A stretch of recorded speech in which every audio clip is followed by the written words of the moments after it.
G'day guys and welcome back to another video on the channel, and in today's video we are going to be hopping on Tier Maker for some AFL off-season content, and today we're going to be ranking some key defenders throughout the season. If you guys haven't already, make sure to leave a like on the video, subscribe to the channel as well. We are close to the 5k milestone, which we are trying to hit by the end of the year, so if you haven't already, it's only you who can make it possible if you haven't already subscribed, so make sure to do so already.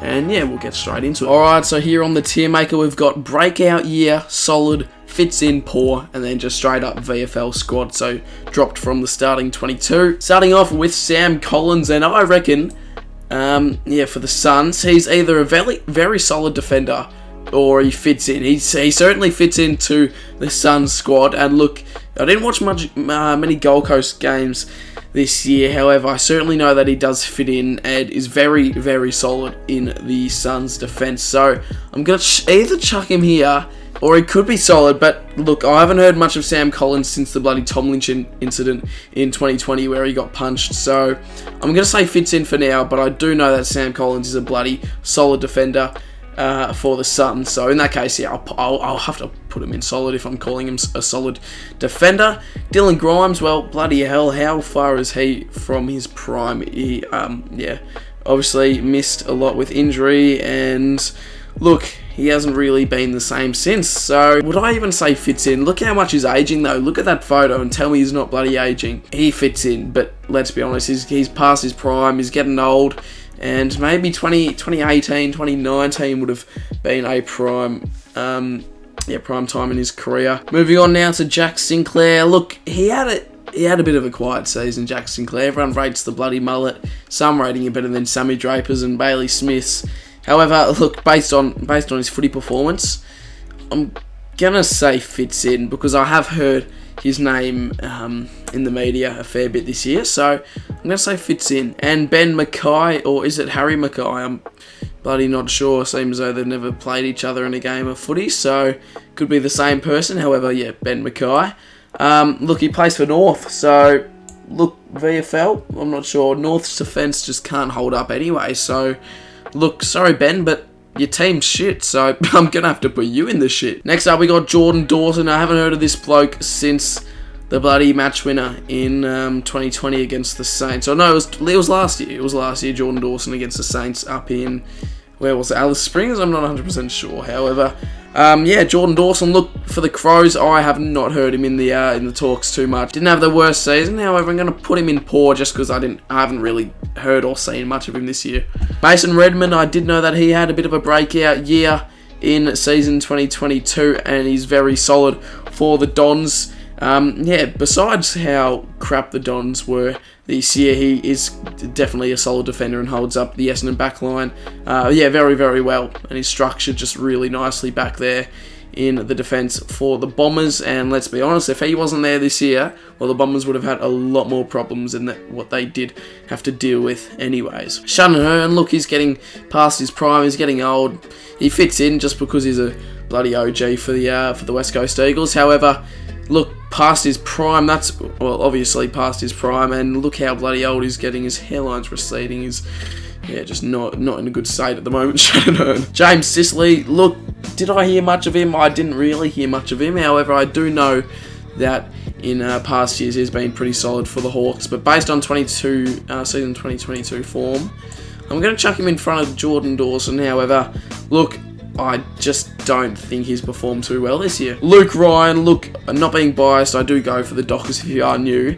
Not being biased, but he had a bloody breakout year. Like, yes, he was very, very solid last year in defence for us, but considering Freo itself just had a breakout year, so did Luke Ryan. Seriously, him in the back line, just so dedicated, and just, his mind's always on the bloody footy. He's such a good player. One of my favourites as well in our lineup. He holds it back so much in the back line, and if we didn't have him, geez, we would be absolutely cooked. So thank God we didn't let go of him in the trade period, because he's one of my favourite players and also one of the best players in our list. Jacob Wiedering, I feel like he's also past his prime and getting a bit old as well. In 2019, obviously, I'm pretty sure he made All-Australian. Was it 2019 or 2020? Back in those days, he was quite the solid defender. However, this year, I have heard really not much of Jacob Wiedering, so I'm gonna chuck him in fits in because I feel like he's a decent solid defender for the Blues. However, can't really put him in poor, can I? I'm going to chuck him in fits in for now. Aliir for the Power. I did know that he had a terrific season last year and he was just absolutely dominating. However, look at the bloody body on him. He's an absolute unit. And look, he might have to go into solid, I reckon. He's just such a bloody star of the game. And I don't know, solid though. He's just got such a big body and he's just such a great build, he's just so strong down there in the defence, so I'm going to chuck him in solid, I reckon, because I feel like he is a step above these blokes here. I feel like I've done Jack Sinclair a bit dirty. I will chuck him at the top of fits in. Bailey Dale, look, didn't really hear much of him this year, however, he does fit in. I feel like the Dogs would be one player down if they didn't have him, and seriously, I reckon he does have a bit of an impact on the Bulldogs' defence. Harris Andrews for the Brizzy Lions obviously has a huge impact. And did he have a breakout year? I don't feel like he had a breakout year. However, I feel like he was very solid. Not as good as Redman.